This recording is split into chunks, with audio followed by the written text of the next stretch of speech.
नमस्कार दोस्तों, आज हम लेके आए हैं एक ऐसी मूवी जिसमें डरावनी कहानी जो आपको अंदर तक हिलाकर रख देगी। एक बदले की आग में जलती आत्मा, एक नंगा आदमी और गांव में मचने वाली विनाश।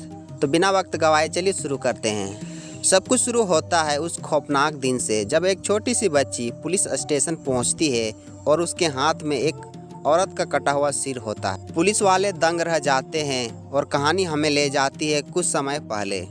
गांव का वह इंसान तिरुपति जिसकी लाश कोई छूना भी नहीं चाहता है, उसके किए पापों के कारण गांव वालों ने उसे माफ नहीं किया है। जब उसका भाई अंतिम संस्कार के लिए आता है तो गांव वाले कहते हैं उसे मुक्ति नहीं मिलेगी।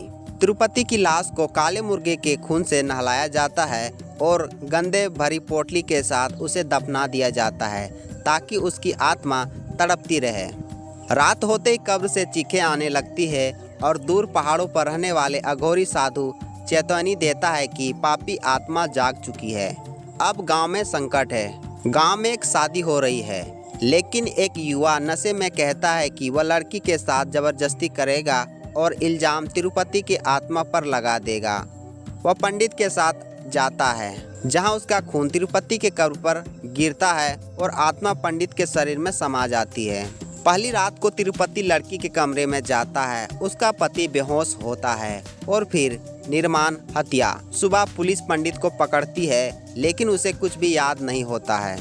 अब गांव में अजीब घटनाएं शुरू हो जाती है। तिरुपति की आत्मा मांस खा रही होती है, औरतें मरने लगती है। बाबा कैमरे के फुटेज में सबूत दिखाते हैं कि यह किसी की नहीं तिरुपति का करतूत है।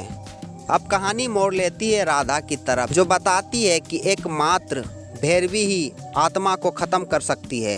भैरवी जो अब एक नंगा साध्वी बन चुकी है, गायों की रक्षा करती है और शिव तप में लीन है। भैरवी आती है गांव को बचाने और चेतावनी देती है 15 दिन तक कोई भी उस कब्र के आसपास नहीं जाएगा। लेकिन एक रिपोर्टर ड्रोन उड़ाता है और तिरुपति उससे पकड़ लेता है।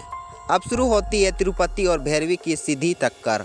तिरुपति पंचतत्व पर काबू पा लेता है और गांव को एक जादुई घेरे में बंद कर देता है। जो बाहर निकलने की कोशिश करता है उसका सिर कट जाता है। भैरवी जब शिव का जाप करती है और गांव की एक बच्ची बीमार पड़ जाती है। राधा कब्र पर जाती है और कहती है, मैंने तुमसे प्रेम किया था, फिर तुम ऐसा क्यों कर रहे हो? लेकिन तिरुपति उसका सिर काट देता है और वही सिर पुलिस स्टेशन पहुंचता है। तिरुपति भैरवी से शादी करने की मांग करता है। भैरवी मान जाती है, लेकिन बाबा को पता चलता है कि केवल कपाल मोक्ष ही इसे आत्मा को अंत कर सकता है। शादी वाले दिन तिरुपति जबरदस्ती करने की कोशिश करता है, लेकिन भैरवी शिव जाप करती रहती है। एक मासूम बच्ची शिव प्रतिमा के सामने हाथ जोड़ती है और भगवान शिव प्रकट हो जाते हैं और भैरवी को त्रिशूल सौंपते हैं। भैरवी आत्मा को शरीर से अलग कर देती है और बाबा कपाल मोक्ष देखकर तिरुपति को जल में विनाश कर देता है। गांव में मिलती है शांति और सूरज उगता है। लोग चैन की सांसें लेते हैं, लेकिन तभी एक साइकिल अपने आप चलती नजर आती है।